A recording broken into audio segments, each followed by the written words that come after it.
대통령 서거 10주기 기념 강연을 시작하겠습니다. 재단법인 최규하 대통령 기념사업회 함종환 이사장님의 인사 말씀이 있으시겠습니다. 첫눈인 것 같습니다. 원주로 와서 큰 눈이 내리고 날씨도 차가운데 이렇게 함께해 주신 여러분께 감사를 드립니다. 특히 멀리 월정사에서 여기까지 와주신 원행 큰스님 고맙습니다. 여러분들 만사 제패하시고 저희 최규하 전 대통령님을 기리는 마음으로 잘 함께해 주신 것 다시 한번 감사를 드리면서 조금 전에 가락에도 나왔듯이 선구자는 항상 외로운 법입니다. 정상은 두 사람이 서 있는 자리가 아니라 정상은 한 사람입니다. 그러기에 평생 외롭게 나라를 위해서 제업을 해서 살다 가신 그 어른의 업적을 기리는 오늘 이 모임이 꼭 뜻있는 뜻깊은 모임이 되어서 앞으로 우리 최 대통령을 기리는 마음이 우리 온 국민의 가슴에 퍼져서 가슴 깊이 간직했으면 하는 마음입니다. 대통령 리더십의 성공 조건이라는 주제로 강연을 시작하겠습니다. 최진 원장님을 모시겠습니다. 박수로 환영해 주시기 바랍니다. 저는 대통령 리더십 연구원 원장 이 직업 소개 하나면 충분합니다. 그리고 귀한 자리에 불러주셔서 너무 감사합니다. 정말 우리 최규하 대통령 더구나 같은 최씨이기 때문에 또 남다른 제가 존경심을 가지고 있습니다. 그래서 이런 의미 있는 자리에 불러주셔서 제가 만사 제켜놓고 제가 달려왔습니다.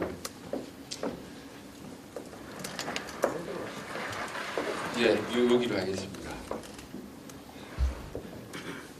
저는 이제 대통령의 리더십을 심리학적으로 연구하는 것, 이게 제 전공입니다.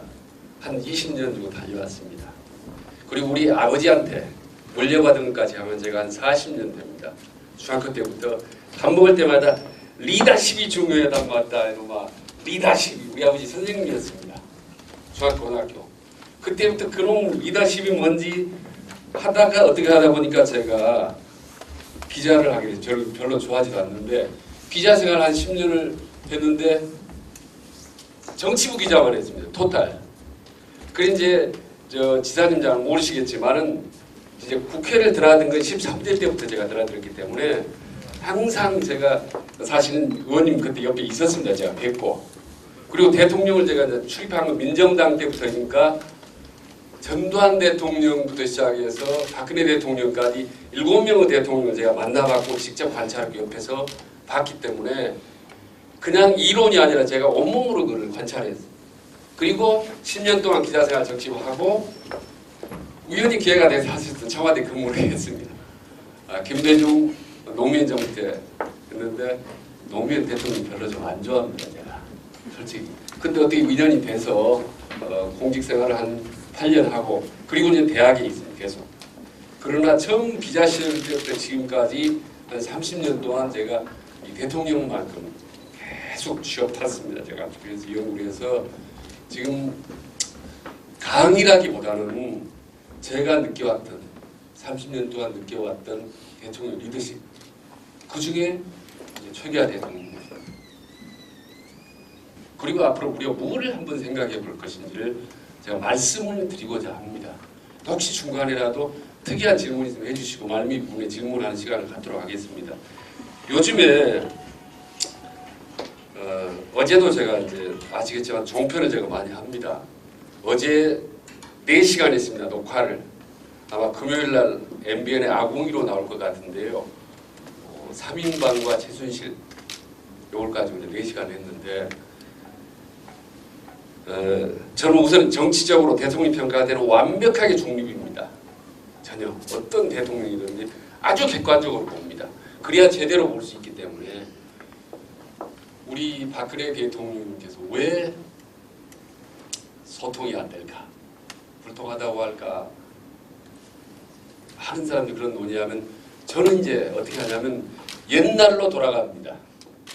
박근혜 대통령 옛날에 무슨 일이 있었지? 돌아가 보니 아버지 박정희 대통령 살아계실 때 18년 동안 다친 생활을 했구나. 이건 다 알잖아요. 아, 나라도 18년 동안 다친 생활을 했으면 청와대에 있었으면 왕자병이 걸렸겠다. 왕자가 됐겠다. 누구나 여러분도 18년은 기나긴 세월입니다. 그런데 아버지 박정희 대통령이 돌아가신 다음에 1979년 10월 26일 그리고 정치에 복귀할 때까지 1998년 4월달까지 다시 18년이라는 기나긴 세월 동안 연둔 생활을 합니다. 집권 생활, 다친 생활을. 아, 이때 뭘 하셨지 박근혜 대통령? 우리 이제 뒤져보는 거죠. 옛날을. 일기장을 드려가지고 제가. 아, 밀짚 모자를 쓰고 때로는 선글라스를 쓰고 전국의 고산 명찰을 돌아다니는구나. 근데 어디를 주로 자주 갔지? 아, 강원도 영월에 있는 단종 묘소를 많이 가고 전라도 강진에 있는 정약용 묘소를 자주 갔더라고요. 유배지를. 왜 여기를 자주 가지? 우리 이제 막 파고 들어가거든요. 아, 그 자서지를 보면 단종 부분이 많이 들어가고 그 힘들게 처절하게 권력으로부터 밀려났던 그 아픔, 고통 그 앞에 한참 동안 앉으면서 무언의 대화를 나눴다는 거 아닙니까? 단종하고 강원도 영월에. 그리고 다시 또 전라도 강진에 다산 정약용 선생이 유배지에 가서 같이 무언의 대화를 하고. 근데 이렇게 보니까요, 다산 정약용 선생이 유배 기간이 몇 년도 하시면 18년입니다. 이해 잘 하시는 18년 똑같더라고요. 18년 동안 유배를 했어요. 근데요, 그때 선비 중에 조선시대 14세, 15세 선비 중에 다산 정약용 선생이 아주 드물게 이과생입니다. 이과. 과학을 했어요. 이렇게 물건 들어주는 기중기도 발명하고 막 이렇게 이과생입니다. 근데 박근혜 대통령이 공대 나왔지 않습니까? 거기다가 정약용 선생이 유배지 내내 뭐 했냐면 주로 책을 읽고 책을 썼거든요. 박근혜 대통령 유배 기간 동안 주로 책을 읽고 책을 썼습니다.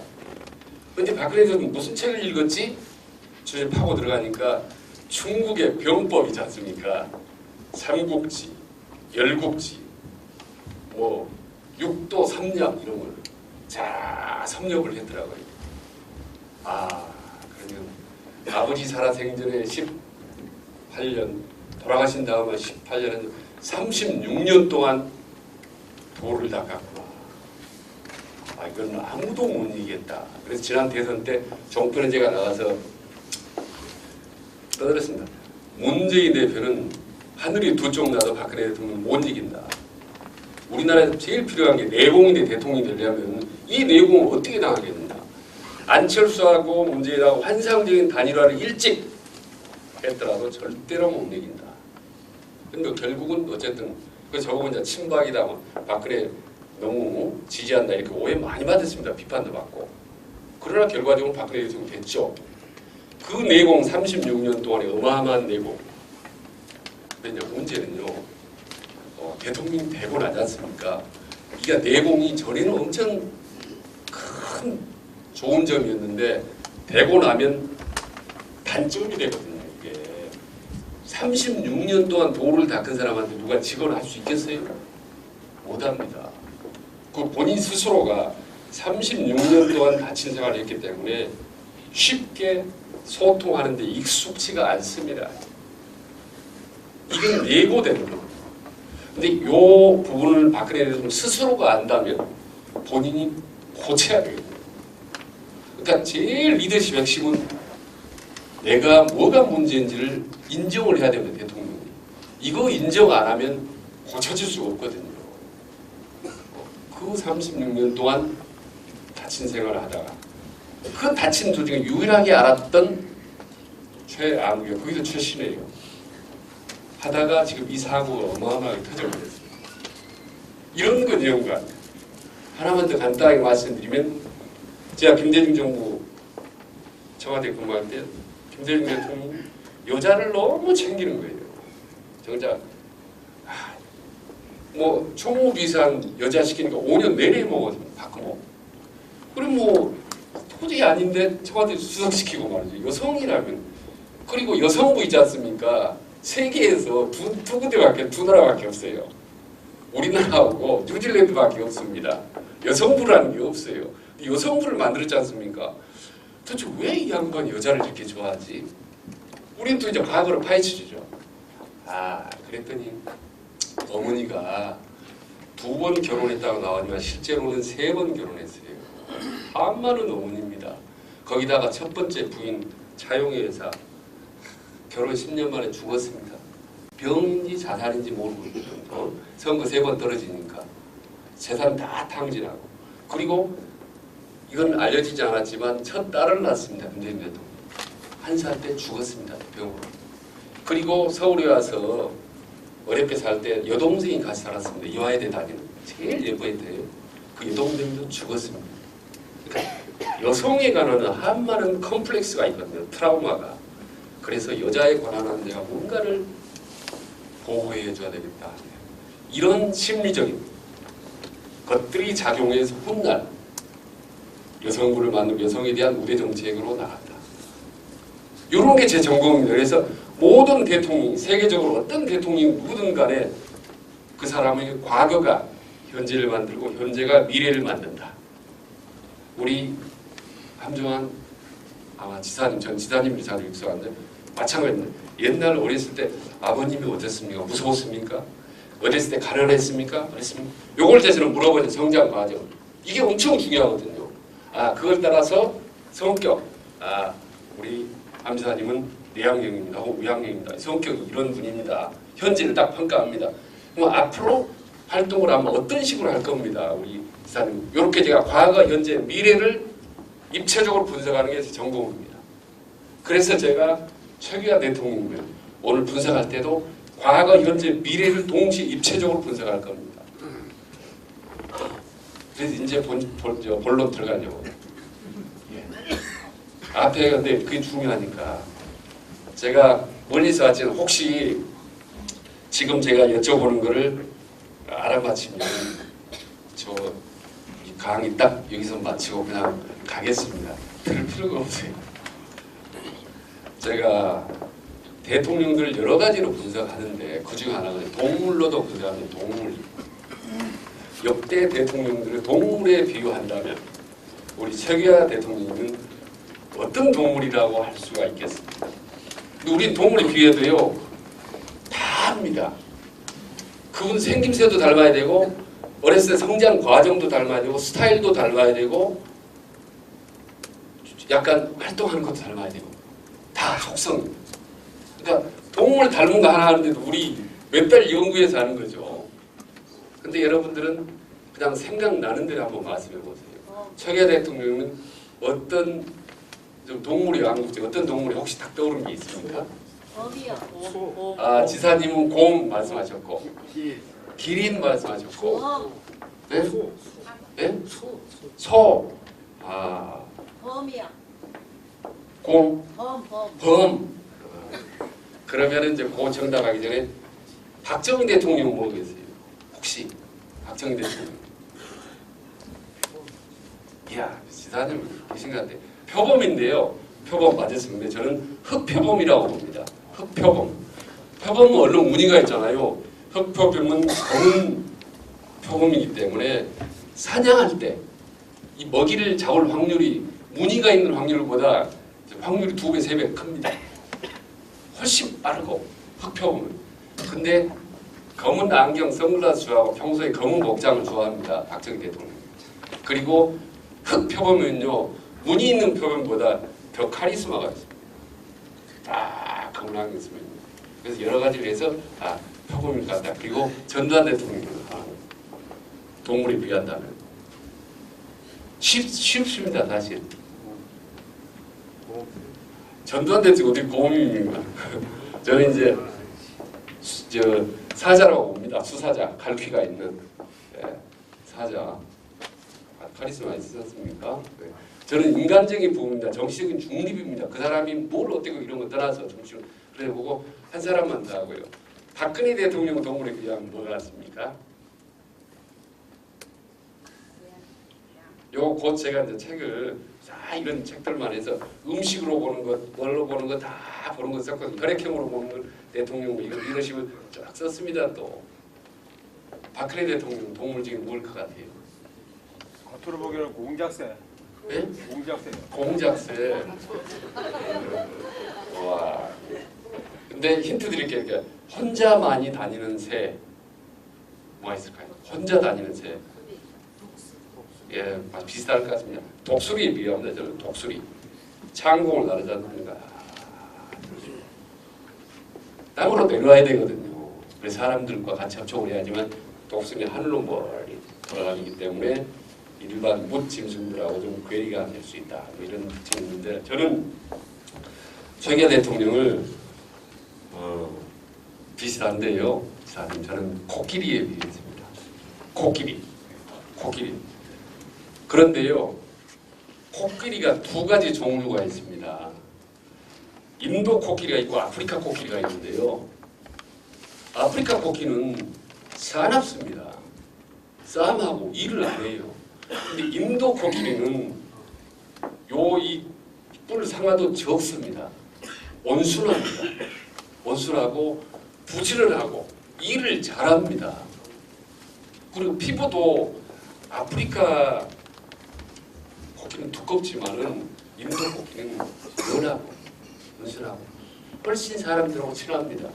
그러니까 아프리카 코끼리는 사자하고 싸우는 무서운 코끼리 있지만은 인도 코끼리는 순하고 또 잘한다. 그런 점에 저는 최규하 대통령은 인도 코끼리가 별명이 아닌가 싶은 생각이 들고요. 그리고 짧지만 우리나라 대통령의 리더십을 한번 쫙 한 10분 정도 훑어보고 그리고 어르신들이 있으니까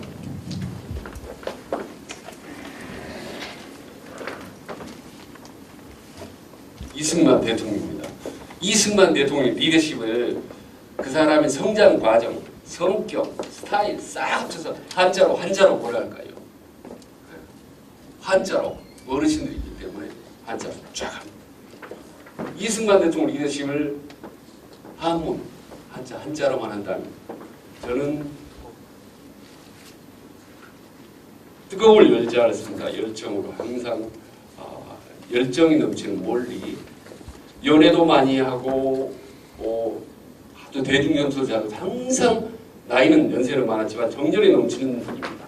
이 사례를 박정희 대통령 한자로 하면 뭐라고 표현하겠습니까? 한자 한다. 박정희 대통령 군인입니다. 아시다시피 정통 군인이고 대통령이 된 다음에도 청와대 안에서도 가끔 군복을 입고 보고 칼을 빼서 한 번씩 들어보고 그랬습니다. 장부들은 쿡 차 있습니다. 그래서 저는 박정희 대통령 리더십은 칼 같은 칼도 돋자라고 봅니다. 한 치그트리면서 없고 용주도 하고 치밀하고 치고 나가는 박정희 대통령 그 다음 최규하 대통령 한번 빼보겠습니다. 전두환 대통령은 뭐라고 할 것 같습니까? 한자로 한다. 어렵습니다. 성격이나 모든 면에서 불화자라고 봅니다. 성격도 불같이 갖고 장관이 와서 마음에 안 들어 옛날에 자기 지시를 어겼다면 바로 청와대에서 발로 쫀트를 깔 정도 불같 재뜨리게 던지고 그리고 다음에 보면 잊어버리고 언제 내가 당연히 찼어? 화끈하고 정도만 이런 성격이나 모든 스타일 노태우 대통령은 한자로 뭐가 있겠습니까? 어르신들 틀려도 괜찮거든요. 그냥 생각날 대로 좀 말씀해야. 물 숫자라고 봅니다. 물태우라고 할 정도. 김영삼 대통령은 저는 지사님 잘 아시겠지만 돌석자라고 돌처럼 돌파해 나오고 단단하고 절대로 깨지지 않는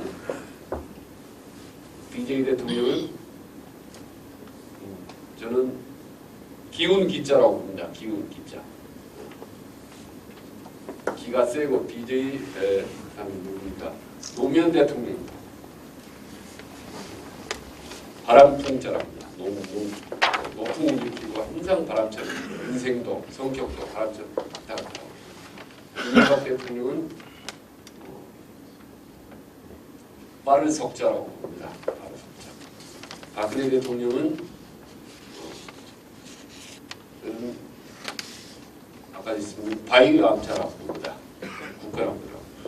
그렇다면 최규하 대통령은 한자로 어떤 한자가 있을 것 같습니까? 혹시 한자를 한 글자 안다? 청. 상. 예.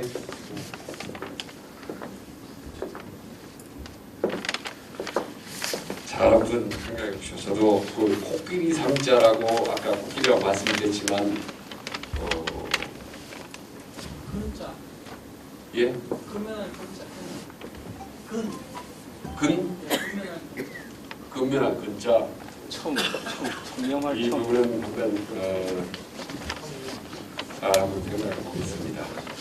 우리 한자로 학교 끝날 때쯤에는 우리 최규하 대통령 끝날 때쯤에는 우리가 이 강의 끝날 때쯤에는 한자로 하면 나오지 않을까. 이 인생을 한번 우리가 삶을 훑어보면요.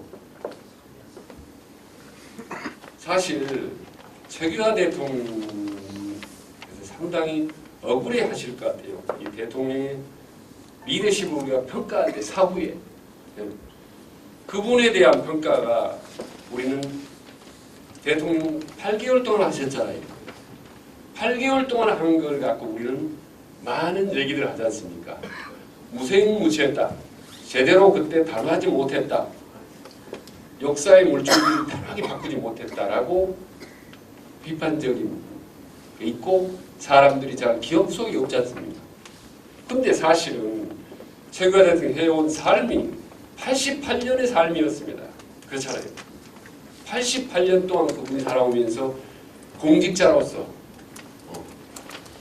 장관으로 총리로서 엄청나게 많은 업적을 쌓았음에도 불구하고 단 8개월이라는 그 짧은 평가 때문에 88년의 빛이 업적이 가려져 있다. 그리고 그 8개월조차도 제대로 들여다보지 않는다. 이 점에 대해서 너무나 우리는 문제가 있다. 우리 후손들이. 예. 그리고 제가 이름뿌리 한자뿌리 이제 많이 하지만 우리 최규하 대통령 이 매산자입니다. 매산자. 산처럼 덩치도 크시고 듬직하고 그러나 이것이 새 족자입니다. 아시피 새 밑에 있는 변. 그래서 그러나 성격이나 타고난 성정은 사실은 소심하고 차분하고 조용한 온순한 그런 특징을 가지고 있거든요. 이름뿌리 한다. 규자는 아주 특이한 거죠. 보관한다는 때 규자입니다. 모서리 규할 때. 이 규자가 제가 지난번에도 좀 우스기를 얘기했지만 이 규자가 총 가늠쇠 있지 않습니까? 군대 가서 총 쏘면은 총구이게 가늠쇠. 이 가늠쇠를 닮았다고 해서 가늠쇠 규라고도 합니다. 그래서 김재규가 대통령을 시해했을 때 김재규도 있었거든요. 제짝이 제자습니까? 차지철이를 이 창으로 해서 정조준에서 쐈다. 그래서 김재규 이름부를 그때 많이 하잖아요. 이 스타일에 그 다음에 총으로 겨루지만은 이름 여름 한자 쓰지 않습니까? 여름에 대통령 됐잖아요. 취임식 8월 16일 날 됐습니다. 저는 그래도 이름만 곰곰이 보더라도 산처럼 덩치도 크고 거대하고 듬직한 분이다. 그러나 성격은 새처럼 온순한 분이다. 총으로 많은 애를 먹었다. 때문에. 그러나 그럼에도 불구하고 여름에 대통령이 취임했다. 제 나름대로 분석을 합니다. 모든 지도자가 다 이러죠. 안철수도 마찬가지. 안철수 빼어날 숫자입니다. 공부 잘했죠. 잘생기고 돈 많고 관이 많고. 근데 철학이거든. 항상 철학적이야. 현실학적인. 뭔 소리인지 모르겠고. 형상적인. 문재인도 마찬가지고. 어쨌든 최규하 대통령은 이름에서 많은 삶이 나타나고 있다. 자, 그러면 제가 아까 보다시피 그분의 옛날로 돌아봅시다. 그분의 어떤 어린 시절이 있었는지. 어린 시절은 여러분도 잘 아시겠지만 사고 치지 않는 모범생의 전형적인 스타일입니다. 올바른 청년, 공부 잘한 청년, 그건 다 아시잖아요. 근데 이분이 공부를 할 때 거의 이제 공부 잘한 것 이제 서울서 경기 고고 왔을 때는 수재 중에 전국에서 수재 중에 볼 때는 거의 200명 중에 거의 10등 안에 항상 들었습니다.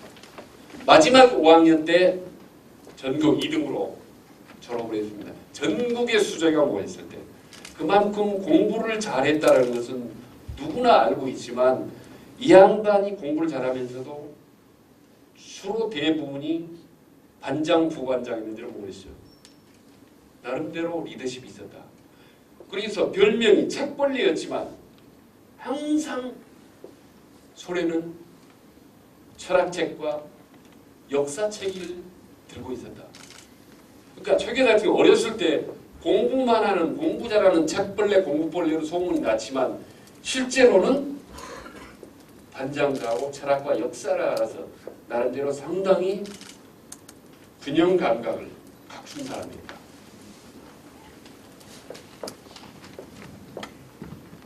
그리고 어렸을 때는 전혀 말썽 피우지 않고 모나지 않는 그런 모범생이었다. 근데 우리나라 대통령 모든 대통령들이 쭉쭉하지만 모나지 않고 평범한 삶을 사는 사람은 단 한 명도 없습니다. 어린 시절에 전부 강력한 트라우마, 아까처럼 김대중 대통령 트라우마처럼 하거나 박정희 대통령처럼 정말 만주로 1위도 하고 험난한 삶을 살거나 험난한 삶을 어렸을 때 성장관이 있었던 사람은 내공이 강하지만 권력욕도 강하고 훨씬 전투적이고 공격적인 거죠. 최규하 대통령 어렸을 때 평범하고 모범생 생활을 했기 때문에 권력 의지가 강하지 않았다. 근데요, 권력 의지라 이래라 우리가 말을 하지만 사실은 권력 욕심을 이거든요. 우리가 좋게 얘기해서 권력 의지거든요. 훗날 권력 욕심이 있었다면 신군부하고 한판 붙었겠죠. 그러면 그때 그 상황이 어떻게 갔을지는 모릅니다. 역사의 과정이니까. 어떻게 엉뚱하게 파탄이 나버렸을지.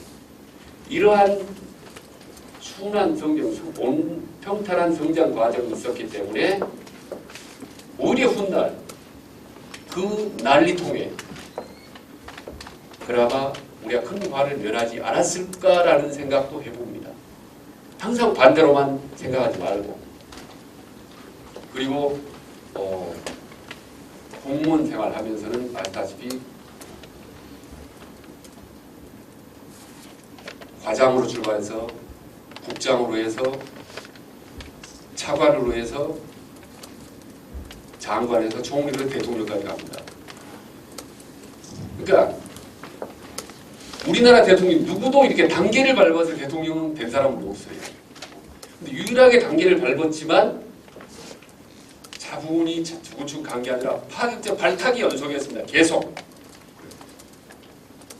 이를테면 해방이 되자마자 이제 서울대 그 4대 교수를 했지 않습니까? 근데 영문과 교수했습니다. 영어 교수했지만 군정청에서 또 파격적으로 발탁을 했고 군정청에서 잘 근무 열심히 하니까 또 농림부에서 파격적으로 발탁을 했고 또 외교부에서 발탁을 했어. 그래서 발탁으로 왔다. 그럼에도 불구하고 튀지 않고 계속 단계를 밟아왔다. 저는 이거를 우리나라 대한민국 공무원들의 하나의 어떤 모범적인 케이스로 한번 제시를 해주고 싶어요.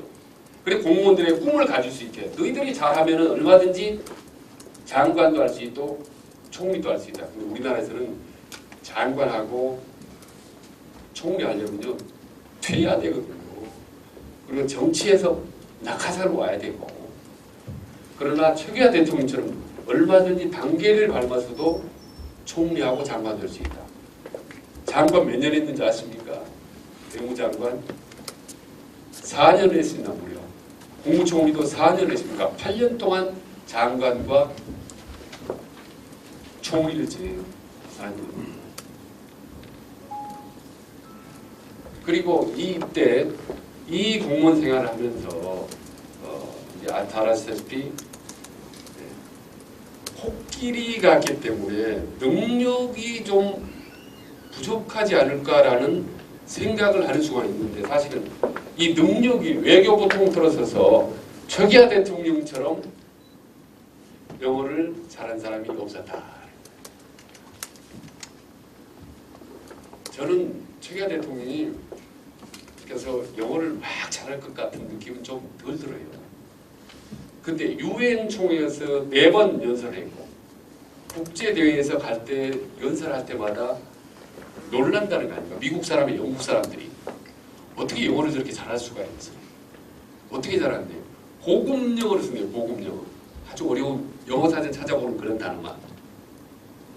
한 번은 지금 책에도 나옵니다만은 자카르타라는 인도네시아 가서 연설했는데 즉흥적으로 연설을 시켰는데도 나가서 메모지만 몇 개 보고 나서 완전히 유창하게 하더라.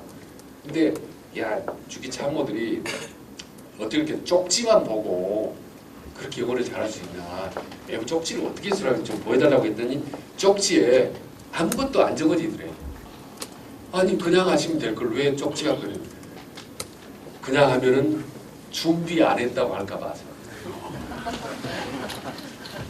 본인이 하려고 쪽지 한 장. 이 정도로 영어에 관한 타우 수종을 불하고 싱가포르 이광효 총리 잘 아시잖아요. 그분도 영국의 케임브리지 대학에 나왔습니다. 그리고 싱가포르는 아시아에 제일 잘 사는 나라가 있는데 왜냐하면 모든 국민들을 완전히 영어로 쓰게 합니다. 음적으로. 영어가 국어예요. 그 완전히 영국 사람, 그 사람 똑같이 합니다. 근데 싱가포르에서 영어를 쓰고 싱가포르 연설을 하고 하는 걸 보고 이광효 총리도 진짜 당신 영어 내가 처음 들어본다. 그런 고급스러운 영어는 킹스 잉글리시 왕들이나 쓰는 영어인데 그걸 어디서 배웠어요? 아 나는 미국, 영국 유학 한번 가본 적도 없고 일본에 가서 공부하고 나머지 한국에서 익힌 겁니다. 그러니까 미국, 영국 한 번도 안 가보고 국내에서 이렇게 영어를 잘하는 사람은 처음 봤어요. 근데 미국에서 유엔 사무총장 10년 하신 반기문 총장님 영어 좀 하시는 거 보면 내가 보기엔 조금 많이 한국식 영어를 많이 좀 하시더라고요. 그래서 영어 못한다고 외국에서 많이 좀 말도 좀 많이 있었어요. 할 얘기는 아니지만 반기문 사무총장이 그리고 외국 생활 많이 하시잖아요. 반기문 사무총장 엄청 외국에 미국 생활 제대로 한 번도 안 해본 최규하 대통령 뭐 말씀도 막 활발하지도 않은 분인데 영어를 저렇게 잘한다. 그래서 이때는 대통령 되고 나서 중동에 가셨어요. 근데 원래 이분이 중동만 몇 번 갔다 오면은 완전히 뭐 석유나 가비나 이런 게 팡팡 뚫린대요. 하면 그렇게 설득을 잘한다는데 영어로 뭐 이렇게 뭐 70년대 초반에 막 석유 파동 나지 않습니까? 위기하고 5.1 파동 났을 때도 최규하 대통령 딱 보냈어요. 봤더니 한국이나 일본 이런 놈은 무조건 아니야. 중동에서. 근데 최규하 대통령 가서 영어로 잘잘잘잘 그때는 뭐 무슨 횃불 뭐 근무 우리 한국 사람은 밤에도 횃불 켜놓고 다 하거든요. 촛불 말고 요즘에 횃불 켜고 하기 때문에 그 면에서 여러분들 나라를 우리가 팍 앞으로도 완전히 뒤바뀌어 놓고 이렇게 설득을 딱 해서 그냥 팍팍 넘어간다는 거예요. 그 최규하 대통령 뛰어난 영어 실력 때문에 그때 73년 초반에 5.1 족을 느꼈어요. 박정희 대통령 하도 그게 긴장하고 기다리고 있어요. 그날 도착한 귀국 날. 그래서 집 전화를 하고 직접 구두 보고 있대 가서 됐습니다. 너무나 박정희 대통령 기분이 좋아가지고 등을 두드리면서 술을 대접했는데 너무나 많이 대접해가지고 박정희 대통령 술 잘 마시잖아요. 최근에 대통령 술 못 마시고 술 억지로 마시고 나중에 다 토해냈다고 이제 기록에 나와 있더라고. 박정희 대통령은 역대 대통령이 공식적으로 술을 제일 잘 마신 분입니다. 얼마만큼 마신지 아세요? 공식 제가 기록으로 확인된 거는 중국산 40도짜리 43도죠 빼갈 빼갈 둘이 23병 마셨습니다. 대낮부터 마시기 시작했어요. 끄떡도 안 하면서 저녁 기자 한 명하고 단 둘이 별 하나 빼. 빼갈 한번 드셔보세요. 세지 않습니까? 23병. 근데 비공식적으로 최고 술 잘 마시는 사람 한 명 있습니다. 노태우 대통령이라고 아실지 모르겠는데요. 그 별 안 할 때 한미 팀 스피릿 훈련 있지 않습니까? 군사 훈련 끝나면 미국 대표 10명, 한국 대표 10명 술 시합을 반드시 한답니다. 딱 식당에서 문 잠그고 그래서 베레모주라고 하고 베레모에다 술 따라 마시고 쓰러지면 뒤로 실려 나가기. 아주 지금 마지막에 저쪽 미국 책임자 대령하고 자기하고 둘이 남았다. 그 돌아보니 그 양주 박스가 밑에서 천장까지 닿았더라. 그리고 물론 윗방고 나서 6개월 동안 고생했답니다. 약 먹고. 저는 이런 걸 많이 연구합니다. 그래서 저는 대한민국에는 가장 할 일이 없는 사람이라고 제가 스스로 얘기합니다. 얼마나 할 일이 없으면 무슨 술을 먹고 이게 다 조상까지 전부 제가 파헤칩니다. 어쨌든 이 뛰어난 영어 실력 그리고 이 뛰어난 영어 실력과 함께 그 청년 결백이 있지 않습니까? 이게 식상하죠. 최규하 대통령 청년 결백했다더라. 이게 다 알지 않습니까? 근데 저는요 하나 제가 그거를 한 뭐 50페이지짜리든 뭐 만화든 한번 만들었으면 좋겠어요. 왜냐하면 청렴했다더라라는 구체적인 사례가 상당히 많더라고요. 이를테면 자기 비서가 총리 시절에 쓰레기통에다 종이 버렸지 않습니까? 근데 그거를 뒤져가지고 봐서 뒷면이 깨끗하니까 그것을 펴가지고 뒤에다 메모지 썼다는 거 아닙니까? 그리고 이제 달력 가지런히 잘라가지고 뒤에 메모지 쓰는 거 그거 우리 아버지도 하셨지만 옛날에 요런 그리고 군대 안 가고 자기 자식 군대 보내잖아요. 그때만 해도 웬만하면 다 군대 안 보냈습니다. 본인 골프 안 치고 이런 공직자 매뉴얼 비슷하게 좀 한번 만들었으면 어떨까라는 생각이 한번 들고 그 다음에 최규하 대통령 하면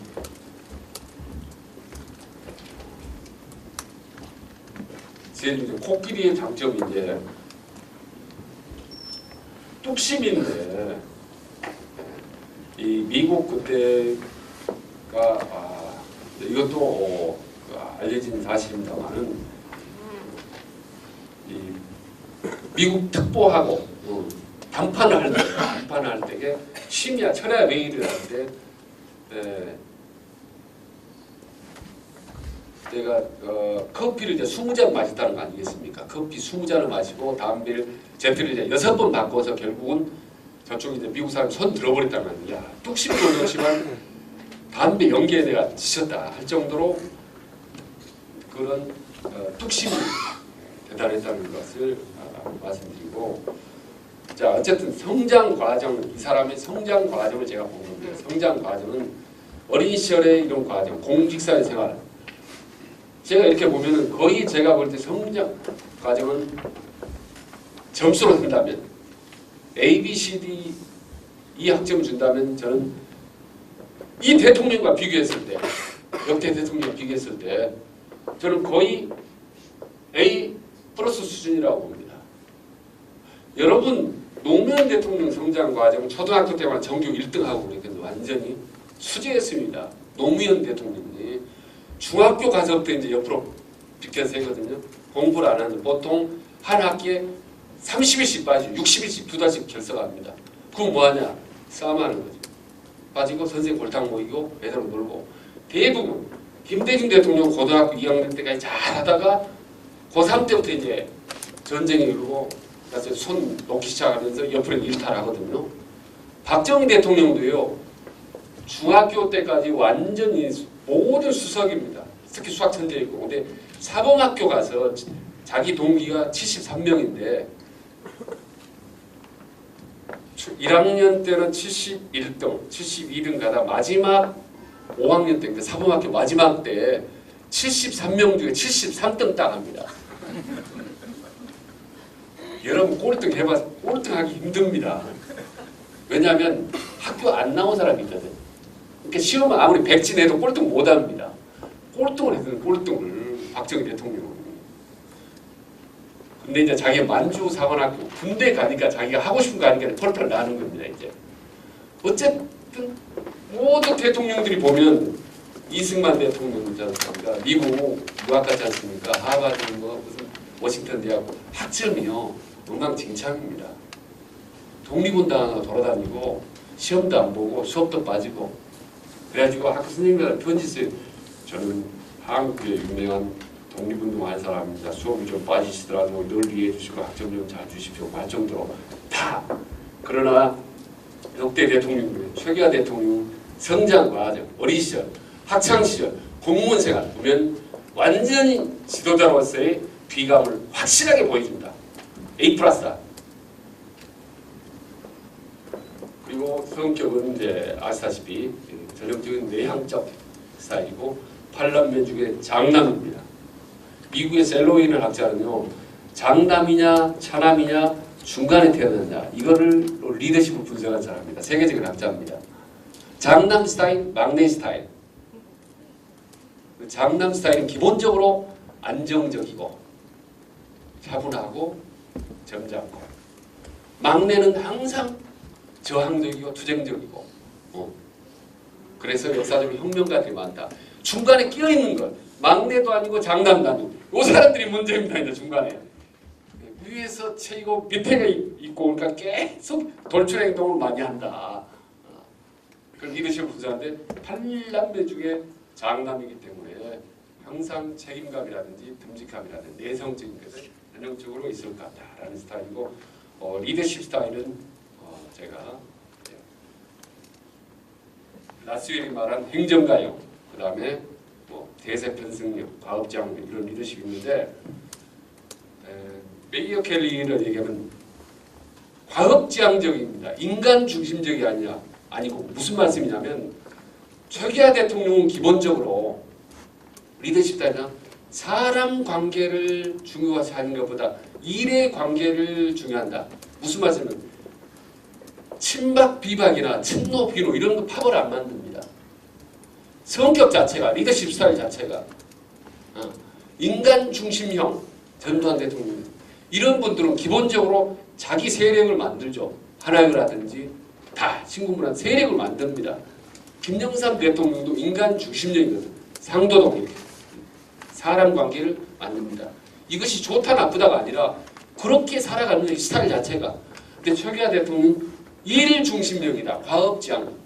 기본적으로 일로 승부를 보는 사람이기 때문에 위기 같은 경우에 혁명 탁 떨어지고 12시 터지면 그런 데는 취약한 거죠. 그럴 수밖에 없습니다. 어쨌든 과업지향적인 리더십의 스타일을 했다. 자, 이렇게 보면 이제 결론 내려고 합니다. 이렇게 볼 때 최규하 대통령께서는 성장 과정 A+였고 성격적으로도 가장 무난하고 점잖고 하여튼 거기서도 제가 A+를 줍니다. 진짜로 특혜 A+는요. 특혜 A+는 퇴임 이후 삶입니다. 우리나라 대통령 치고 임기 말에 편안하게 된 사람 있나요? 이명박 대통령이 편안하게 나왔지만 거리를 마음대로 편안하게 다닐 수 있을 것 같습니까? 저기 광주에 어디 대구에 혼자 이렇게 이명박 대통령 못 다니십니다. 계란이 어디서 날아갈지 모르거든요. 모든 대통령이 저는 그렇다고 봅니다. 그러나 최규하 대통령께서 만약에 살아생전 어디 다니십니까? 누가 뭐라고 할 분이 누가 있습니까? 그 대목이 역사적 질문에 섭섭하고 아쉬움이 남았지만 그 삶은 아름을 받지 않았습니까? 그 정빈한 삶이라는 것. 그래서 퇴임 이후의 삶에 대해서는 모든 대통령, 앞으로 차기 주자들도 세계화 대통령을 10번, 20번, 30번 본받아야 된다. 저도 김대중 정부 있었지만 김대중 도서관 간다. 동교동 사저 가면요. 화려합니다. 정말 멋있게 놨어요. 다. 김영삼 대통령도 비록 상도는 초라했지만 그래도 또 지금 만들었지 않습니까? 김영삼 도서관도 새로 이제 뒤늦게 다. 이명박 대통령 지금 얼마나 화려한데 최규하 대통령만 왜 정도가 심할 정도로 이렇게 초라하다. 나쁜 평가를 받는 것 정도면 평가를 못 받고 안 하고 있는 거 아닙니까? 그래서 지난번에도 거듭 강조하지만 요번에 그 나눠주신 책은 참 잘 만들었대요. 그 사진하고 요번에 정리된 책을 그걸 보면 다 나왔는데 그거를 조금 그 쉽게 소프트하게 재밌게 일반인들도 아무렇지 않게 훑어볼 수 있게 만들었으면 좋겠다라는 생각이 너무 듭니다. 그래서 제목도 조금 소프트하게 해요. 그래서 애들이나 특히 대통령 보면서 최규하 대통령 보면서 우리 애들 중고등학생들 그 다음에 공무원들 그 다음에 권력이 한 복판에 있는 사람들이 진짜 다시 봐야 될 것 같다. 최규하 대통령 리더십을 새삼 요즘같이 힘들고 더구나 대통령 선거가 이제는 금방 시작됩니다. 앞당겨서 정말 아슬아슬합니다. 저는 누가 될지 이 짧은 기간 동안에 이럴 때일수록 오히려 최규하 대통령 리더십을 좀 이렇게 정리를 하면은 그리고 그걸 아주 쉽고 재밌고 임팩트하게 딱 청년 검소하고 성장하고 이러면 재미가 없거든요. 그래서 사실 저 같은 경우는 자문을 해드리고라도 싶습니다.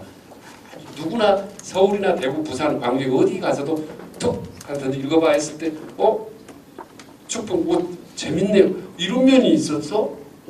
이런 게 있지 않습니까? 상당히 여러 개 발견했거든요. 용어 잘하는 거 휴지통 뒤지고 뭐 있지 않습니까? 몇 가지들 이런 것만 봐도 공직자 이런 모릅니다. 과장 쭉 거치고 4년, 4년씩 8년 동안 총리 장관을 했어? 이거 의외로 모릅니다. 의외로 최규하 대통령께서 평가는 고사하고 모릅니다. 알려만 주면은 이 부분 몇 가지 재미난 포인트가 있어서 알려만 주면 저절로 높은 평가, 최규하 대통령 평가는 저절로 이루어지지 않을까 생각하고 이거 한 1분만 그것만 틀고 넘어갈게요.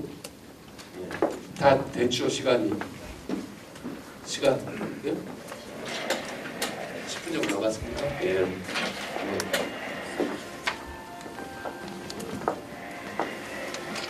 그냥 틀어주세요. 예, 그 화면 몇 가지만 보고 마지막 맨 앞에 저한테 뒤에서 동전 끄지? 하나도 돼? 그 뒤에서 이거 앞에 불 좀 꺼. 그 저걸 좀 끌 수 없나?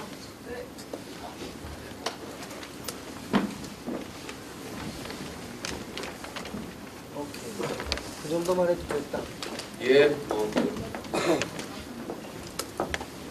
그냥 나와 있는 간단한 그림입니다. 저희가 하였던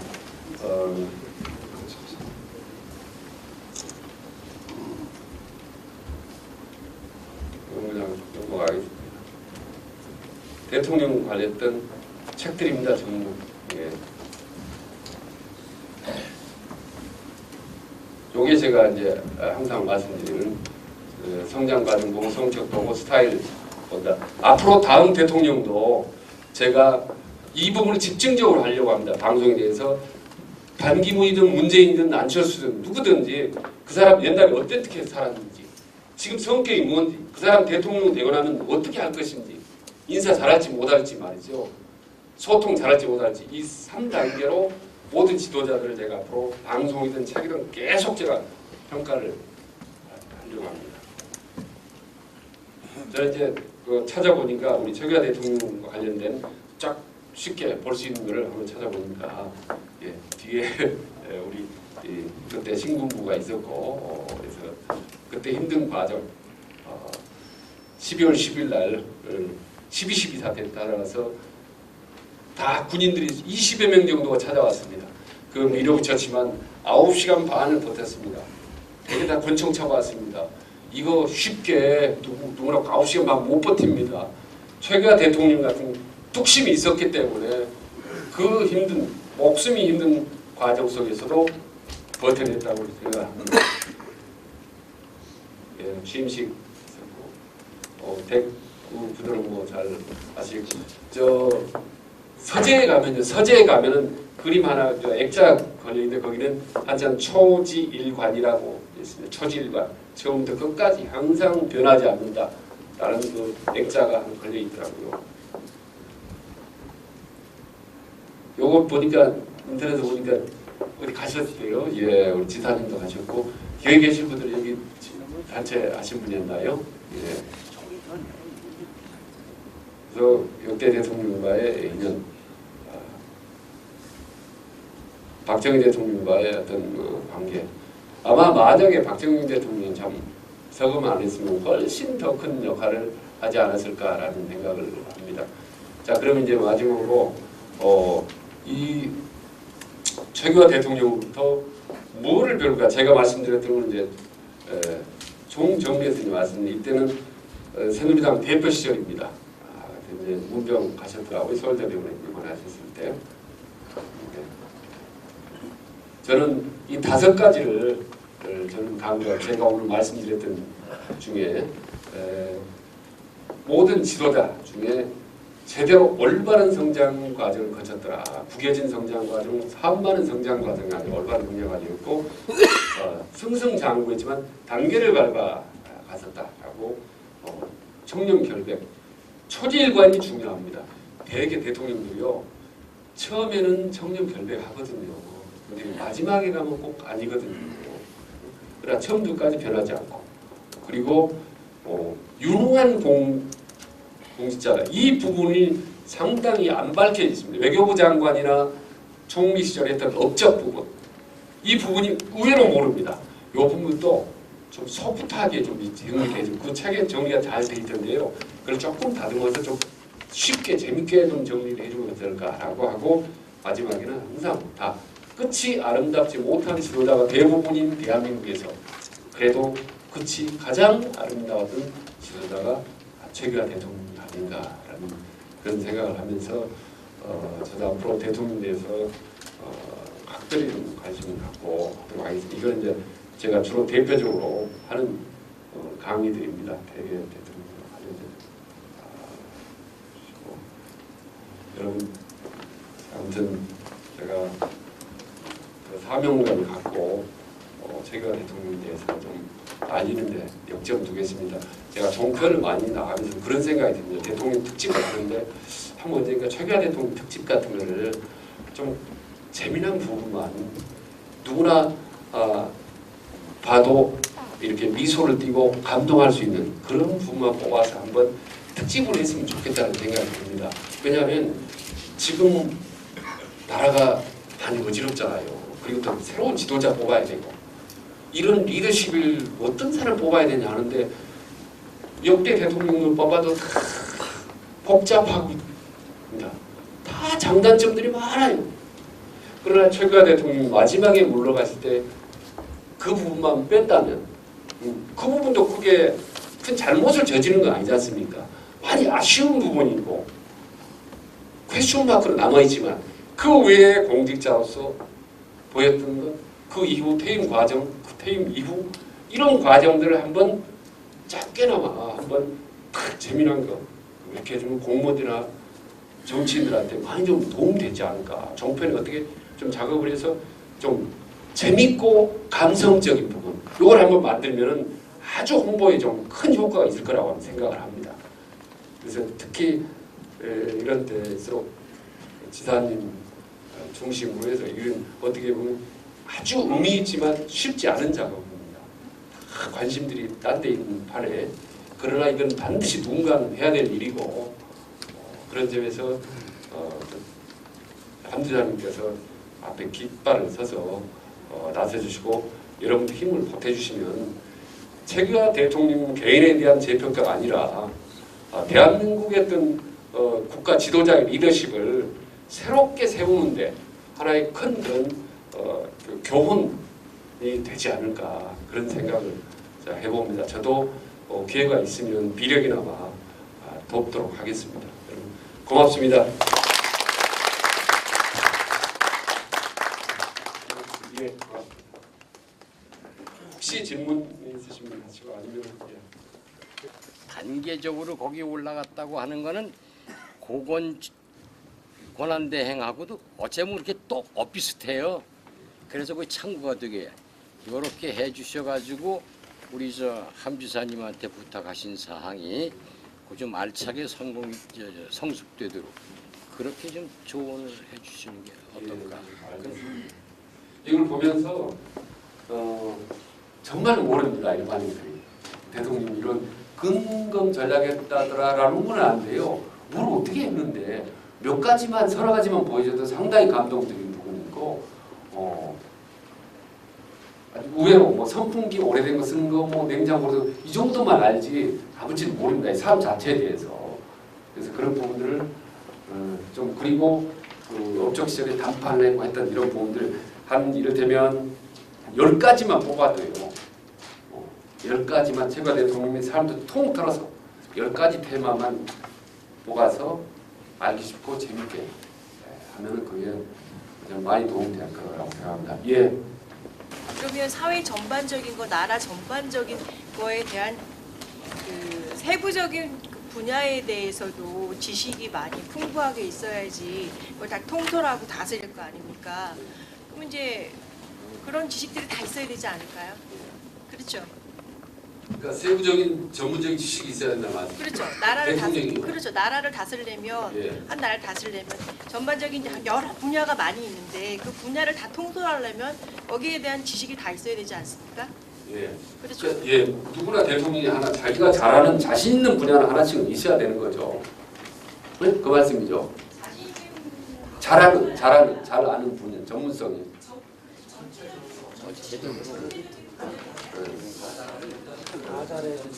그래서 이제 그 대단히 모르겠는데 요즘 지금 시대에 이제 글로벌 리더십이 시대이기 때문에 반기문 이제 사무총장이 뜨고 하는데 최규하 대통령 리더십이야말로 지금 같은 데로 상당히 좀 맞는 것 같아요. 난세 막 권력이 투지고 막 난리가 나는 게 말고 지금처럼 이제 새로운 리더십, 국제적인 글로벌 리더십이 필요한 시기에 딱 적임자다. 예. 그리고 항상 우리나라는 끝이 좋아야 되는 건데 끝이 항상 안 좋았지만 그런데 끝이 가장 아름다운 최규하 대통령 퇴임 이후 생각해서 대통령들이 다 챙기고 막 무리하게 하거든요. 이게 근데 최규하 대통령 같은 경우는 정말 그런 면에서 완벽하게 좋은 삶을 사셨기 때문에 예. 지금 우리나라 정세를 보면 어디에다 대고서 기대를 해야 되고 어떻게 세상을 살아야 될지 그 롤 모델이 없어요, 대통령이. 그래서 그 어떠한 그 교수님께서 어떠한 그 패러다임을 틀을 만들어서 이런 분이면 어떨까 하고 국민이 바랄 수 있는 그런 뭐가 생겼으면 해서 제가 카톡에다 올렸어요. 그런 내용을. 그리고 이제 최규하 대통령을 새로운 영상화해서 조명을 해야 된다는 말씀을 하신 것 같은데 거기에 제가 조금 보태되고 싶은 게 있어요. 그 제가 어려서 아버님하고 진짜 친형제는 아니지만 제가 그 아버님이 최범자 하자고 최 대통령께서는 규자 하자잖아요. 형제가 아닌데 많이 소통한 집안 중에서 제일 소통을 많이 한 사람이 우리 아버님이세요.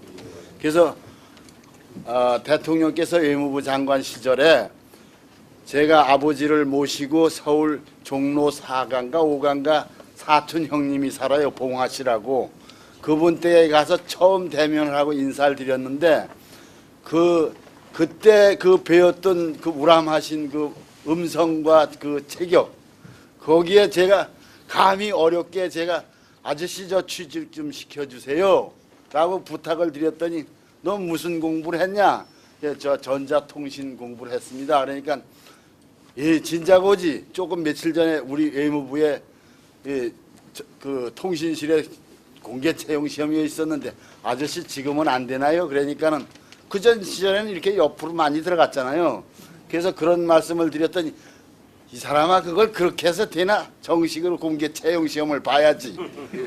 그런 말씀을 하셨어요. 그래서 제가 또 좀 자존심이 확 상했는데 조금 있다가 뭐라고 여쭤봤느냐면 아저씨 저 어떻게 하면 잘 살죠? 그러니까는 녀석 그러면서 조금 있다가 하시는 말씀이 너 그렇게 잘 살고 싶으냐? 이렇게 말씀을 하셨어요. 네, 저도 남자니까요. 이렇게 대답을 했어요. 그랬더니 한참 있다가 너 지금 집에 내려가거든 지도를 놓고 콤파스로 원주시청에다 중심을 꽂고 사방 4km 이내의 땅을 사라. 이렇게 말씀을 하셨어요. 그때 당시에 이 구획정리 사업이라는 건 있을 수가 없었어요. 근데 제가 생각한 이 양반이 저 어린 저한테 뭐 헛소리는 안 했었을 텐데 뭔가 있을 텐데 예? 뭔가 있었을 텐데 하고 제가 시청에 다니면서 공직 생활을 했습니다. 근데 그 당시에 하신 말씀이 자꾸 생각이 나서 계속 생각을 했습니다. 생각을 하는데 그때 우산동 7토지 구획정리 사업이 시작이 됐습니다. 그때 이거구나. 아저씨가 나한테 하신 말씀이 이거구나. 그래서 제가 우산동에 갔습니다. 제가. 그래서 그 아저씨한테 받은 영향이 내가 오늘날 이 자리에 서 있는 거, 내가 이렇게 잘 살 수 있는 거, 이게 기틀이 되지 않았나 이런 생각이 들고 그거 말고도 제가 최 대통령한테 대해서 드릴 말씀이 상당히 많아요. 예, 감사합니다. 저는 아무튼 롤 모델이 있어야 된다는 말씀 전적으로 동의하고요. 그래서 이제 SBS와 이렇게 방송하고 그 작업을 하고 있습니다. 그리고 개인적으로는 이제 제 아우하고 같이 그 작업을 하려고 제 동생이 이제 저 17대 때 국회의원하고 지금은 이제 경기도에 있는 100만 도시에 있는 고양시에 좀 시장을 연임을 하고 있습니다. 최성이라고요. 최성이요? 예, 그래서 제 친동생이 그래서 동생하고 같이 이제 어떻게 쓰면 새로운 좀 모델을 만들까 그 노력을 하고 제가 할 수 있는 길은 방송을 하는 길이기 때문에 내일도 6시에 가면 채널 A 그래서 1시간 반 정도 할 겁니다. 가서 어르신들한테 제가 이렇게 V자를 그리면 어르신들한테 하는 걸로 아시고 그래서 방송과 여러 가지 힘을 합쳐서 새로운 지도자, 리더십을 만드는데 그리고 그 롤 모델에 세계화 대통령이 중요한 역할을 할 수 있도록 제가 미래비나 열심히 하겠습니다. 어르신들 감사합니다. 다음으로는 함종환 이사장님께서 최규하 대통령의 삶과 선비 정신을 주제로 강연해 주시겠습니다. 그런데 조금 전에 말씀하신 그런 사항은 내가 서울의 유명한 출판사하고 야 만화를 한번 좀 만들어보자. 최규하 만화를 한번 만들어보자. 그랬더니 그쪽에서 그런 에피소드 같은 걸 좀 가져다 주시면 저희가 한번 고려해 보겠습니다. 그런데 오늘 최 교수님이 저한테 많은 그 과제를 주시네요. 고맙게 생각합니다. 그리고 저는 우리 최규하 대통령님을 제가 그 원주 초등학교 동문회장을 하고 그 이전에 원주 초등학교를 나왔기 때문에 내가 당신 초등학교 후배고 당신이 19회고 나는 45회라서 우리 선배님에 대한 거를 늘 관심을 가지고 있었고 또 이 정원택 씨라고 이 원동에 사시는 어르신하고 원형상 교장 선생님하고 당신하고 동기라서 그 동기분들한테 최규하 대통령에 대한 삶에 대한 얘기를 참 많이 들었어요. 그래서 그 어른들 이야기를 들으면서 참 훌륭하신 어른이다 생각을 하고 있었는데 마침 제가 이제 정치를 시작하면서 어른께서 국정자문회의 위원장인가 의장인가 그걸 하실 때 계속 부르시는 거예요. 이렇게 불려가서 당신하고 원주에 대한 얘기, 다른 얘기도 하지 않으세요. 그때는 저한테 원주에 대한 얘기만 해주시는 거예요. 한군 원주 가거든 그 치학교를 하나 놓고 황골까지 도로를 좀 포장을 하게. 그러면 우리 원주 시민들이 치악산 올라가기도 쉽지만 그 케이블카를 놓으면 더 좋지만 그 능선 등반이라는 게 그게 치악산은 최골세. 당신이 아마 능선 등반을 꽤 하셨던 것 같아요. 그러면서 저한테 그 길 닦으라는 얘기, 또 옥산이라는 데가 있어요. 호전면.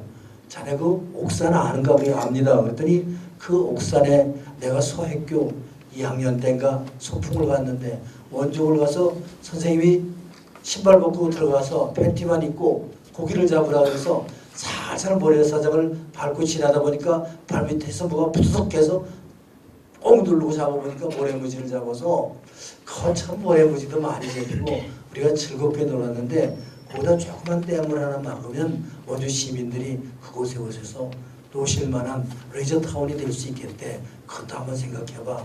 예, 알았습니다. 하나는 여기 우리 학봉정이라는 데가 있어요. 봉산동에. 봉산동 끝자락에. 그 학봉정이라는데 정자가 6.25 때 다 없어져서 거기다 정자를 하나 절보고 만들라는 거예요. 그래서 제가 거기다 정자를 뭐하러 만들어요? 다 없어진 거. 그랬더니 이 어른이 저한테 뭐라고 그러시는 거니? 이 사람아, 원주는 터가 세서 여자들이 바람이 많이 난다네. 여자들 바람을 잡아주는 게 그 학봉정에 학봉정을 세우면 여자들 바람을 잡을 수 있다네. 여자들이 평안해야지 집안이 평안하고 원주시가 다 평안한 거 아닌가. 그거 하나 하게.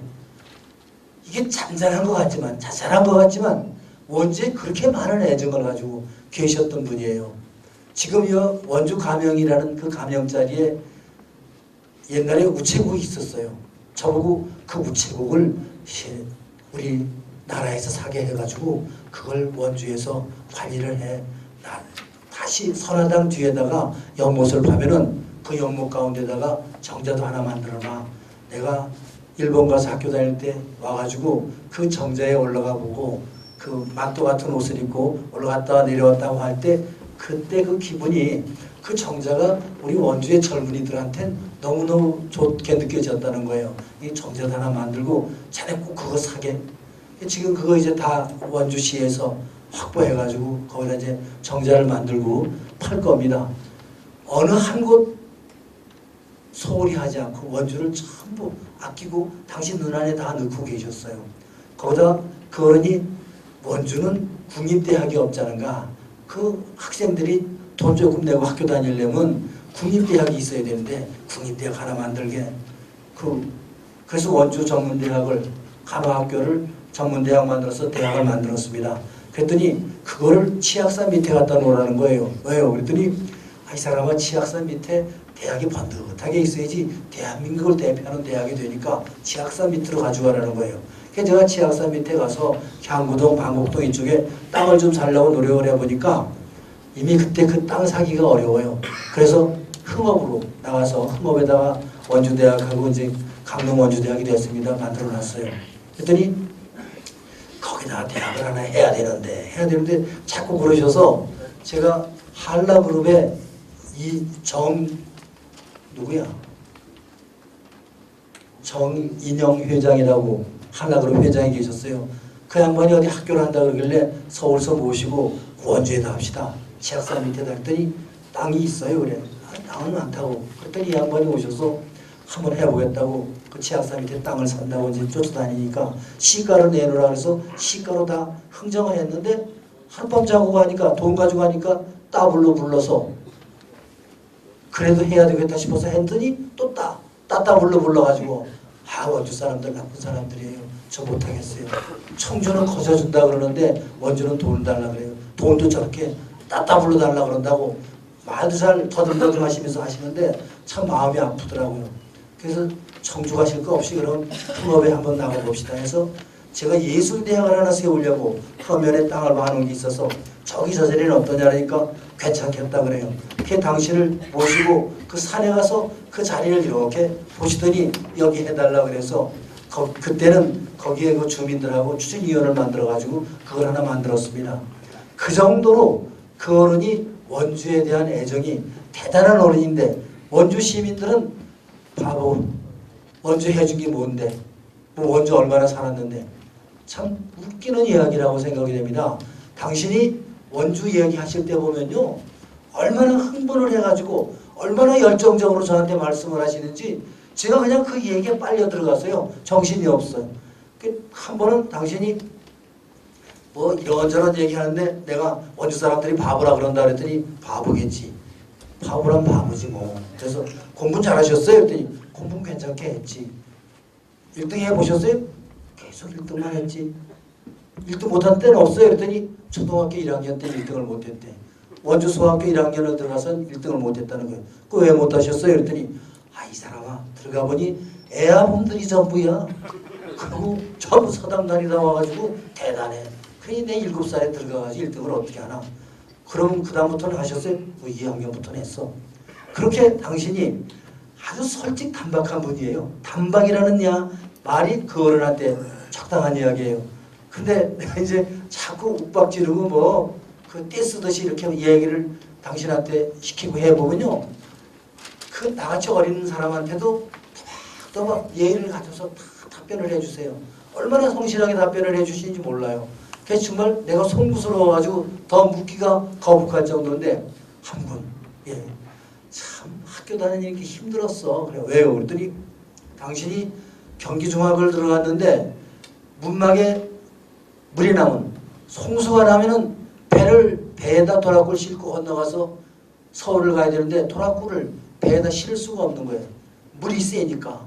그럴 땐 어떻게 하셨는데요? 우리 어머니가 나 못 간다 그래도 이놈아 학교 결석하면 안 된다고 가야 된다고 데리고 가서는 떼싸공한테 뗏목 위에다가 당신을 붙들어 매가지고 야를 저 여수 나루터에 갖다 좀 내려달라고.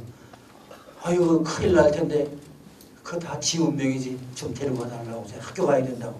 그래 그 비가 억수같이 쏟아지는데 뗏목에 몸을 이렇게 묶고 그 하나 기둥 세워가지고 묶고 나루에 가면은 여수 나루에 도락구가 기다리고 있으니까 오래 기다려가지고 도락구 하나 빌려 타고 거기 뒷편에 타고 서울 가서 공부하고 그러던 이야기를 하시면서 참 힘들게 공부했네. 참 공부가 힘들었네.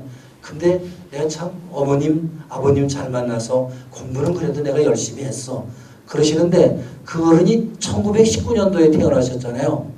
1919년도면 우리나라가 일본한테 밀킨 때입니다. 나라 없는 서울음을 안고 태어나셔서 내 나라 말 쓰지 못하고 일본말로 초등학교, 중학교, 고등학교 다 다니시는 어른입니다. 그러니까 경기중 나오고 경성고보 나와가지고 동경고사 가셨을 때 그 어른이 영문과를 전공하셨어요. 영문학을.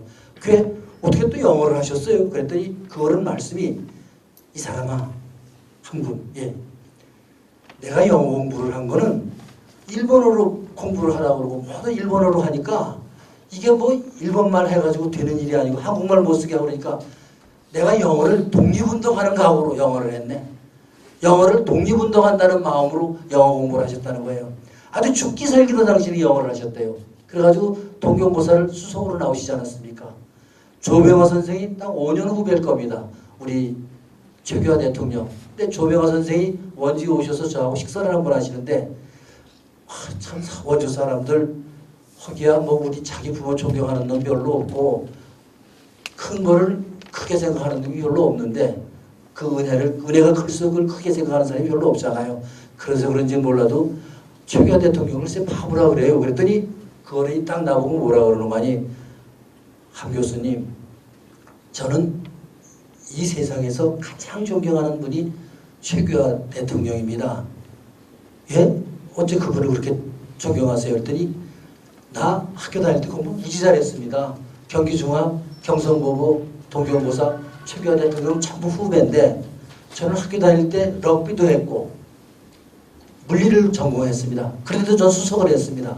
동경고사 가서 나보다 천재 있으면 나오라고 폼을 잡았더니 그 선배들 동료들이 뭐라 그런 거야. 야 너보다 천재 계시다고. 누구냐 그랬더니 최규하 씨라고 그러더래. 그 최규하 씨가 어찌 그렇게 대단하냐 그랬더니 그분은 여기 동경고사에서 수석을 해서 천황 메달을 받았어. 메달을 받아서 모두들 천황을 죽이려고 폭탄 테러도 하고 그러는 판에 그까놈은 천황 메달을 받으면 어떡하냐고 가서 후배들이 대드니까 자네들 여기 공부하러 왜 왔나? 공부를 뭐 하려고 하나? 나라가 해방이 되면은 인재로서 국가를 위해서 뭘 하겠다고 해서 공부하러 온 거 아닌가? 목적이 있는 거 아니야? 그렇다면 우리가 공부를 하러 학교에 왔으면 공부 잘하는 게 최고지 이놈들아. 독립운동이 공부 잘하는 거예요. 학교 와서 공부 못하는 게 독립운동이냐 이놈들아. 그렇게 독립운동으로 탁 치시니까 거기 가서 말하던 친구들이 할 말을 탁 잃어버렸다는 거예요. 그 정도로 그 어른이 진짜 국가만이 투철하고 대단한 어른이셨어요. 그러니까 조명하 시인이 나는 이 세상에서 최규하 대통령을 제일 존경한다고. 그 다음부터는 어디를 가도 입만 열면 최규하 자랑을 했어요. 그 양반은 자랑하는 게 딱 둘입니다. 자기 어머니하고 최규하 대통령. 어머니는 왜 자랑하나 했더니 어머니는 당신만 안고 있으면은 야야 봄처럼 부지런해야 된대 부지런해야 된대 그러더래.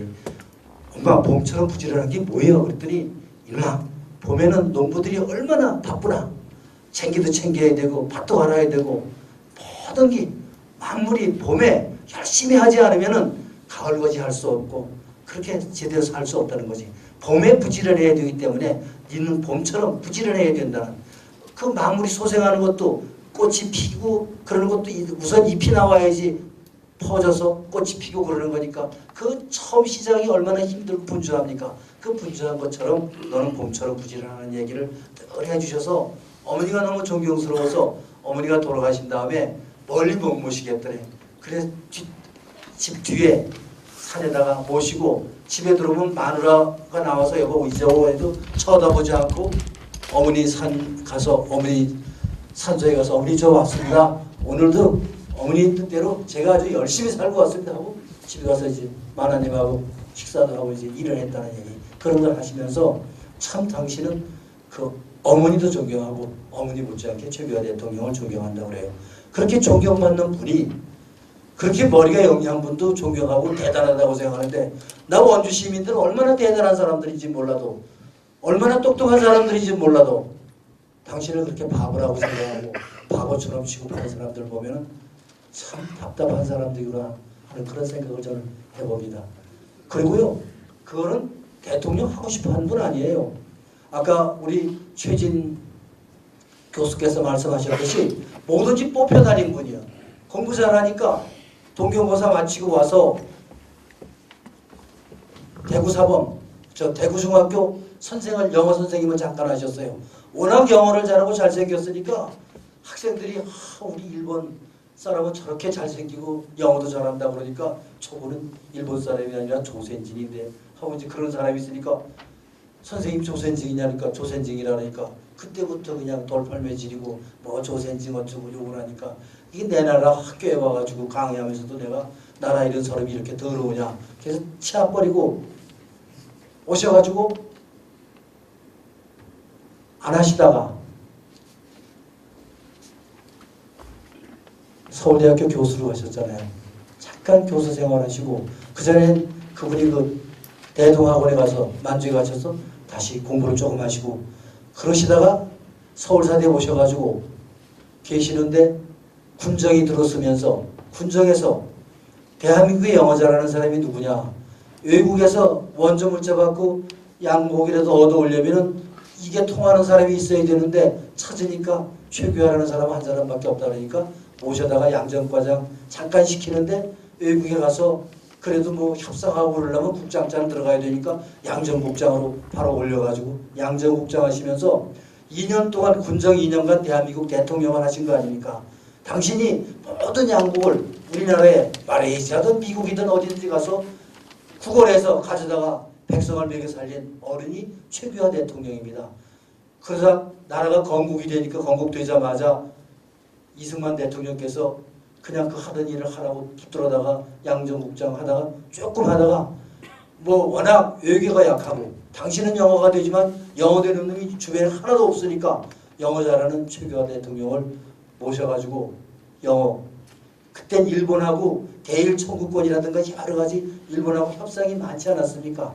그 주일 대표부에 내보내서 일본 관리하는 관리들하고 협상도 하시게 하고 그러면서 당신을 그 대사관 총영사 모시다가 결국은 외무부 차관 좀 해달라고, 안 되겠다, 당신이 그래도 차관 일이라도 해줘야 되겠다 해서 외무부 차관 하다가 장관 직무대리 할 때 4.19 나고 5.16 나서 결국은 박정희 대통령이 뭐 부정추천했냐 부정선거를 했냐 없다 그러니까 모셔서 그 어른을 그러시지 마시고 국가재건 최고의 의장이 내가 의장을 하니까 특보를 좀 해주십시오 해서 그 특보 하시다가 외교 한번 특보 하다가 거기서 외무부 장관하고 외무부 장관 하다가 국무총리 하시고 평생을 말하자면 박정희 대통령을 도와드린 거죠.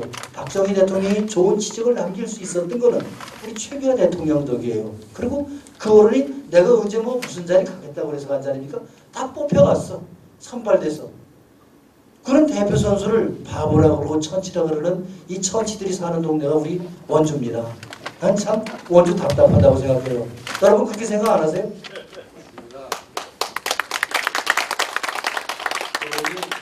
제가 볼 때는 참 대단한 어른이십니다. 그리고 우리 지역에 대한 애정, 누가 뭐라 그래도 그 어른만큼 애정을 가지고 계신 분들은 없었다고 저는 생각해요. 원주에 저 순환도로 2개 만든 거, 그리고 저 길 닦은 거, 이거 저 최규하 대통령이 이렇게 얘기하는 가운데 이 사람 한군 그 길이 너무 좁지 않아? 원주 그 뭐 A도로, B도로, C도로 그러시면 그럼 어떡할까요? 한번 돌려볼까요? 한번 돌려보지.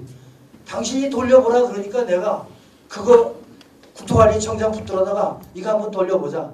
하나 돌리래, 2 돌리래, 3 돌리자. 셋으로 치악산 죽도까지 돌려놨더니 그거는 뭐 환경영향평가하고 뭐 국립공원 무슨 법에 의해서 안 된다 그래가지고 2개 그거 죽기 살기로 해서 그게 됐는데 그게 함정환이 혼자 힘으로 됩니까?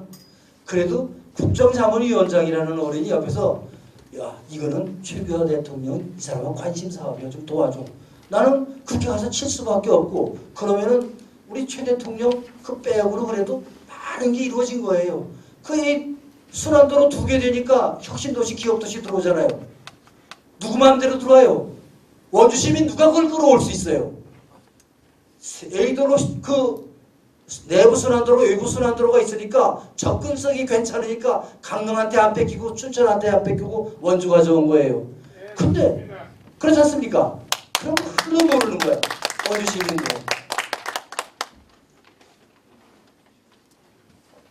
그리고 이 어른이 16세 결혼을 하셨나? 그럴 것 같아. 어때요? 아드님? 경기중학교 다닐 때 했잖아. 그러니까 지금 원행 큰스님 말씀처럼 그 아들 얻게 해달라고 기도하러 오실 만한 게 저 어른이 그때 낳은 어른이 아니거든. 한참 후에 그것도 10년, 10여 년 후에 낳은 아들이니까 아마 그런 것 같아요. 그렇게 당신은 정말 가정적인 면에서도 대단한 분이에요. 그 나오셔가지고 물러나셔가지고 그 산소 관리하는 걸 보니까 그 뭐하러 그렇게 관리를 하세요? 오늘은 뭐 어딜 가야 되고 어딜 가야 되고 그런 거 하지 마시라 그래도 이런 건 내가 하고 가야지 조상한테 할 말이 있다는 이야기를 하시면서 그 열심히 하시는 모습을 볼 때 참 대단하신 어른이다. 그리고 소박하고 근검전략한다고 그러셨는데 그분 근검전략하는 건 말도 못해요. 전 늘 가서 뵈면서 그 뭐 선풍기다 이런 건 많이 들어서 아시겠지만 가보면 선풍기 켜놓고 부채질하고 계셔. 아 부채질 하려면 저걸 끄든지 뭐 새로 사시든지 그러지 왜 그러세요 여러분? 이 사람아 저게 30년이 된 건데 아직도 나를 위해서 저렇게 돌고 있지 않나. 아, 생명이 있는 놈으로 그렇게 끝나. 그 정도로 무랄론이라 그러나 그 생명에 대해서도 굉장히 애착을 가지고 계시는 어른이에요. 그 정도로 그걸 아끼는 아주 근검전략하는 분이고 한 번은 저를 원주 저하고 같이 국회의원한 김영진 의원하고 둘이 너 이놈들 둘이 사이가 좋아야 된다고 내가 밥을 한번 사줄 테니까 같이 얘기 좀 하자고 해서 뭔 밥을 사주시려는데 그랬더니 내가 오늘 아주 비싼 밥 얻어 사주겠다고. 그래서 이제 우리들이 비싼 밥 얻어 먹으러 갔어요. 가보니까 요즘 왜 가정식 백반 한 10,000원 하나? 12,000원. 그런 거 반찬은 많은 거 왜 있잖아요. 싸고 반찬 많은 거. 근데 제일 비싸다고 사주시는 게 그거예요. 그래서 저는 그걸 먹고 참 정말 근검절약하시는 어른이구나 했는데 여기 아드님 계시지만 저 어른이 나한테 한마디 잘못한 게 있어요. 우리 아버님이 참 좀 그런 면에선 대단하신 어른이라 그러시면서 당신 돈 준 얘기를 하더라고. 마누라하고 나를 오라 그래서 그 왜 오라 그러시나 했더니 갔더니 봉투를 하나씩 주셔서 봉투를 이거 뭘 많이 주셨나 보다 하고 보니까 봉투에 딱 10만 원 들었더라고. 그렇다고 그래서 얼마나 엄청난 어른입니까? 그 어른은 연금 외에는 받는 게 없는 분이고 집에 챙겨놓은 거 아무것도 없는 분이에요. 그리고 거기 조그만 서교동 집에 와 계셔도 경호실은 비서실은 밖에 있어야 되잖아. 밖에 그 콘센트 건물에 경호실 비서실이 있는데 그 사람들 물이라도 사 먹이고 뭐 과일이라도 간식이라도 좀 주려면 당신 주머니에서 나와야 돼요. 누가 그 돈 내주는 사람도 없는 거예요. 그 정도로 세가 없어요. 나는 요즘 박근혜를 보면서 무슨 생각을 하는 거 아니? 인간이라는 건 이 근육이 있어야지 돼요. 몸에 근육이 있어야지 활발하게 활동을 할 수 있어요. 마음에 근육이 있어야지 아주 슬기로운 사람이 돼서 덕성스러운 사람이 돼서 남들하고 사교도 해가면서 배려도 해가면서 용감하게 문제도 파헤쳐가면서 살아갈 수 있어요. 거기다가 더 필요한 근육은 사회적인 근육이에요. 사회적인 근육 중에 제일 좋은 근육이 부모 형제입니다. 내가 일 생기면은 좋은 일이 생겼든 나쁜 일이 생겼든 제일 먼저 쫓아오는 게 부모 형제입니다. 그 다음에 쫓아오는 게 일가 친척이고 그 다음이 친구들, 학연, 혈연 뭐 해서 주변에 쭉 많으면은 정말 든든하고 세상 살아가는 거 외롭지 않게 살아갈 수 있어요. 근데 죽을 때는 몸의 근육이 다 빠져서 뼈만 앙상하게 남아 죽듯이 마음의 근육이 다 빠져가지고 치매 나오고 정신이 혼백에 나가가지고 죽듯이 사회적인 근육이 다 빠지면 마누라 가고 신랑 가고 누구 가고 가다 보면 나 혼자 남으면 외로워서 가는 게 이제 우리 인생이에요. 근데 그 근육, 사회적인 근육을 우리가 오랫동안 유지하는 게 그게 참 중요한데 내가 그날 그 최규하 대통령 10주기에 전두환 대통령 오신 거 보니까 아직도 근육이 튼튼하더라고. 뭐 장세동이부터 시작해서 쫙 몰고 다니는 그 새가 있더라고. 그건 근육이 있다는 거야 아직도. 늙었어도. 남들이 아무리 욕을 해도 그 사람 나름대로 소중한 근육은 가지고 있는 거예요. 그런데 최규하 대통령이 날 보고 뭐라 그러시는 거 아니? 딱 대통령이 되고 나니까 너무 춥더라는 거예요 주변이.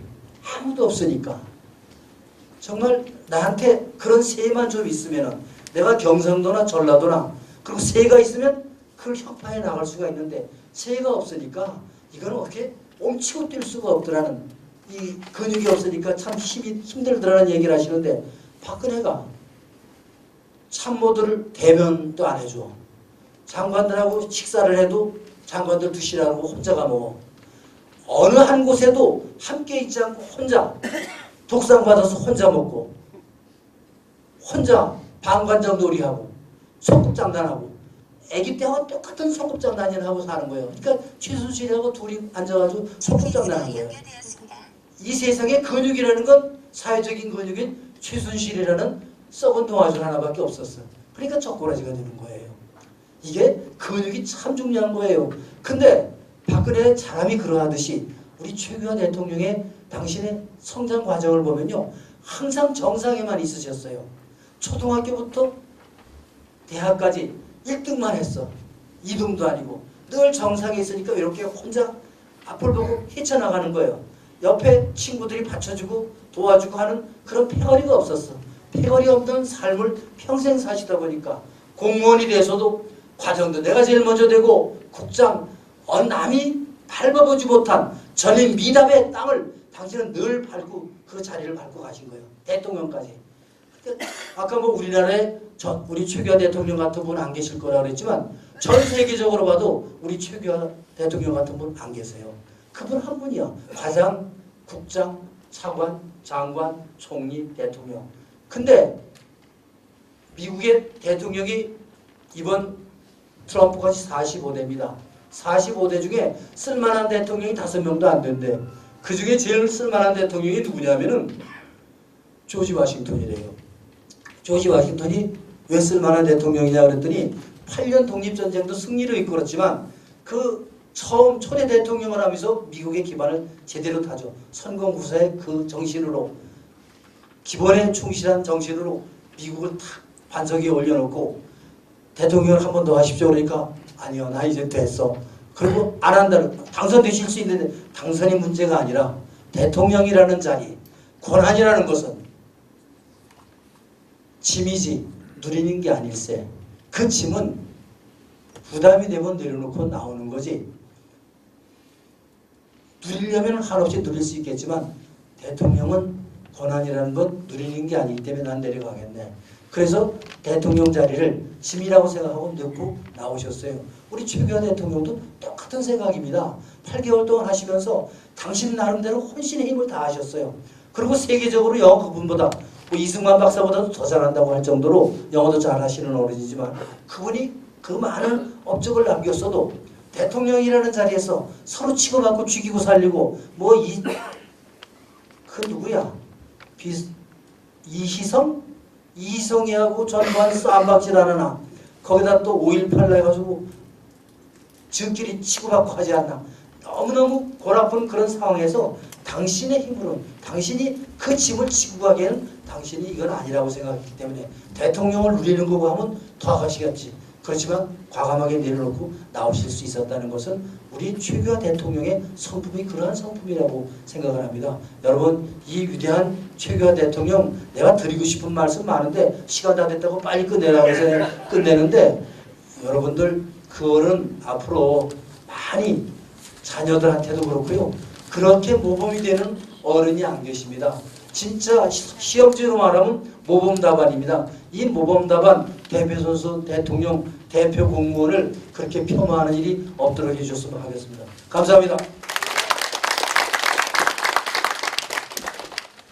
최규하 대통령에 대해서 아주 유익한 말씀 해주신 이사장님께 다시 한번 감사드립니다. 이것으로 강연회를 모두 마치겠습니다. 긴 시간 동안 지루하셨을 텐데 끝까지 자리 지켜주시고 경청해 주셔서 감사합니다.